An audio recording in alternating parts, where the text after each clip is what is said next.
আসসালামু আলাইকুম প্রিয় শিক্ষার্থীবৃন্দ, আজকের ভিডিওতে আমি মূলত মেডিকেল ভর্তি পরীক্ষা এটার কোশ্চেন্স দেখাবো। এটা হয়েছে 2000 এটা হবে 24-25 শিক্ষাবর্ষ, যেটা এখানে 14 লিখে ফেলেছি, এটা ভুল। তো 24-25 শিক্ষাবর্ষের যে অর্থাৎ আজকে যে ভর্তি পরীক্ষাটা হলো, তো এটার ইংরেজি এবং সাধারণ জ্ঞান অংশের সমাধান নিয়ে কথা বলবো। তো একটা কোশ্চেন ছিল যে which of the following sentence is correct, এখানে কোন সেন্টেন্সটা কারেক্ট। এটার কারেক্ট অ্যান্সার হবে এটা, can you run as fast as he, এটা হবে। এখন এটা অনেকেই এটা হয়তো ভুল করেছেন। দেখেন এ নাম্বার বলছে can you run as fast as he could, আসলে বিষয়টা এখানে কুডটা হবে না। তারপর বলেছে can you run as fast as he, আবার রানস বলেছে, অর্থাৎ এখানে আবার রানস হবে না, কারণ এখানে কিন্তু কম্পেয়ার করা হচ্ছে। কম্প্যারিজনের ক্ষেত্রে এখানে আবার রানস দেওয়া যাবে না, এখানে কুডও দেওয়া যাবে না। এটাতে ভুল করেছে যে can you as fast as he can, so এখানে কোনো ভার্বই দেয় নাই, সো এটা হচ্ছে ভুল। সো 3-এর কারেক্ট অ্যান্সার হবে এটা, can you run as fast as he. তারপরে একটা কোশ্চেন ছিল if you succeed I shall be happy, এটাকে সিম্পল করতে বলেছে।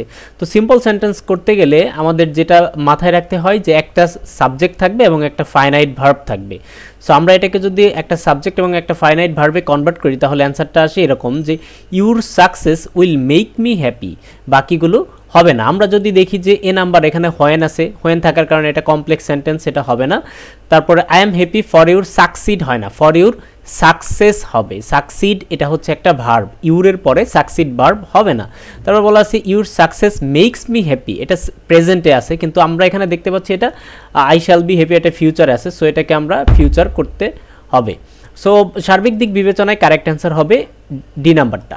ওকে, তারপর 5 নাম্বার কোশ্চেন ছিল যে my book has been lost by me, এটাকে অ্যাক্টিভ করতে বলেছে। অর্থাৎ অ্যাক্টিভ করতে গেলে আমাদের কি করতে হবে, অবজেক্টটাকে সাবজেক্ট করতে হবে, অর্থাৎ মিটাকে আই করতে হবে, তারপর টেন্স অনুযায়ী সাহায্যকারী ভার্ব দিতে হবে। যেহেতু এটা হ্যাজ বিন আছে, অর্থাৎ প্রেজেন্ট পারফেক্ট টেন্স, আর আয়ের পরে কখনোই এখানে হ্যাজ হবে না, হবে হ্যাভ। সো আই হ্যাভ, তারপর মূল ভার্বের পাস্ট পার্টিসিপল লস্ট, তারপরে সাবজেক্টটাকে অবজেক্ট করতে হবে মাই বুক। সো সার্বিক দিক বিবেচনায় এটাই কারেক্ট অ্যান্সার, বাকিগুলো হবে না। তো 6 নাম্বার কোশ্চেন হচ্ছে আবার এটাকে প্যাসিভ করতে বলেছে যে you have to admit this, অর্থাৎ অবজেক্টটাকে সাবজেক্ট করতে হবে, দিসটাকে আমরা সাবজেক্ট করলাম, যেহেতু হ্যাভ টু আছে, সো আমরা এখানে হ্যাভ বা হ্যাজ ইউজ করতে হবে। দিসের পর হ্যাভ হবে না, হবে হ্যাজ, অর্থাৎ this has to be admitted by you, এটাই হচ্ছে কারেক্ট অ্যান্সার। ওকে, তারপর বলছে যে এখানে এনিবডি, এটা কোন কিসের example, anybody, everybody, anybody, somebody, এগুলা যদি থাকে এটা নিঃসন্দেহ হচ্ছে একটা ইনডিফিনিট প্রোনাউন, কারণ এটা কাউকে নির্দিষ্ট করা হচ্ছে না, অর্থাৎ এটা ডেফিনিট না, অনির্দিষ্ট হয়। এনিবডিটা হচ্ছে একটা ইনডেফিনিট প্রোনাউন। ওকে, তারপর বলেছে দ্য চেয়ারপারসন ড্যাশ, এই বাক্যটাকে কমপ্লিট করতে বলেছে, অর্থাৎ এখানে অ্যান্সারটা হবে এ নাম্বার, যে the chairperson gave a good speech, এটাই হবে কারেক্ট অ্যান্সার। তারপরে দেখতে পাচ্ছি যে he got prize dash work hard, he got prize, অর্থাৎ সে প্রাইজ পেয়েছিল dash work hard by dint of work hard, অর্থাৎ তার কঠোর পরিশ্রমের ফলে। এখানে বাই ডিন্ট অফ এটা দিলেই, মানে এই ফ্রেজটা দিলেই কিন্তু অ্যান্সারটা মিলে যাচ্ছে, বাই ডিন্ট অফ হবে। তারপরে আমরা দেখতে পাচ্ছি যে you may accept the gift, এই যে you may accept the gift dash you may refuse it, আমরা দেখতে পাচ্ছি যে দুইটা পূর্ণাঙ্গ বাক্য রয়েছে এবং এটাকে কানেক্ট করতে হবে, দ্যাট মিনস এটা হচ্ছে একটা কম্পাউন্ড সেন্টেন্স। এখানে যেহেতু অথবা বোঝাচ্ছে যে you may accept the gift, তুমি গিফটটা অ্যাকসেপ্টও করতে পারো, or you may refuse it, অথবা এটাকে তুমি রিফিউজও করতে পারো। মিনিংগত কারণেই কিন্তু এখানে অ্যান্সারটা অর হবে, অ্যান্ড, বাট বা অ্যাজ এগুলো হবে না। 11 নম্বর কোশ্চেন্স বলছে he seems to have acted rightly, এখানে দেখতে পাচ্ছি যে টু হ্যাভ অ্যাক্টেড, এটা কি হবে, যেহেতু টু হ্যাভ অ্যাক্টেড এটা একটা ইনফিনিটিভ বোঝাচ্ছে, এবং তারপরে আমরা দেখতে পাচ্ছি পারফেক্ট আছে, সো এটা হবে পারফেক্ট ইনফিনিটিভ। টু প্লাস ভার্বের বেস ফর্ম থাকলে হয় ইনফিনিটিভ, এবং টু এর পর যেহেতু পারফেক্ট ফর্মে আছে, তার মানে এটা হবে পারফেক্ট ইনফিনিটিভ। তারপরে 12 নম্বর যে the term bravo, bravo, bravo এটা কি, ব্র্যাভো হচ্ছে একটা ইন্টারজেকশন, ব্র্যাভো হচ্ছে একটা ইন্টারজেকশন, এটা ইন্টারজেকশনের নিয়ম থেকে এসেছে। তারপরে 13 নাম্বার কোশ্চেন যে I have a cow which is red, এখানে প্রিন্সিপাল ক্লজ কোনটা, একটা কমপ্লেক্স সেন্টেন্সের ক্ষেত্রে একটা থাকে প্রিন্সিপাল ক্লজ আর একটা থাকে সাবঅর্ডিনেট ক্লজ। সাবঅর্ডিনেট ক্লজটা থাকে হচ্ছে ক্লজ মার্কার যুক্ত। এখানে হুইচ ইজ রেড এটা হচ্ছে একটা সাবঅর্ডিনেট ক্লজ এবং এটা principal clause I have a cow এটার উপর ডিপেন্ড করে। সো এখানে প্রিন্সিপাল ক্লজটা হবে আই হ্যাভ এ কাউ, আর এটার সাবঅর্ডিনেট ক্লজ হচ্ছে which is red. Okay, 14 number questions, the adverb of the noun rotation. রোটেশনের অ্যাডভার্ব কি হবে? রোটেশনের অ্যাডভার্ব হবে রোটেশনালি। তারপরে বলেছে যে complete the sentence as generic by the words given below. এখানে বলেছে যে বেঙ্গলিস আর ইন্টেলিজেন্টস, এখানে বেঙ্গলিস, সো এখানে হবে দ্য বেঙ্গলিস। দ্য বেঙ্গলিস মানে হচ্ছে বাংলাদেশিরা, আর ইন্টেলিজেন্ট, সো এখানে অ্যান্সার হবে দ্য।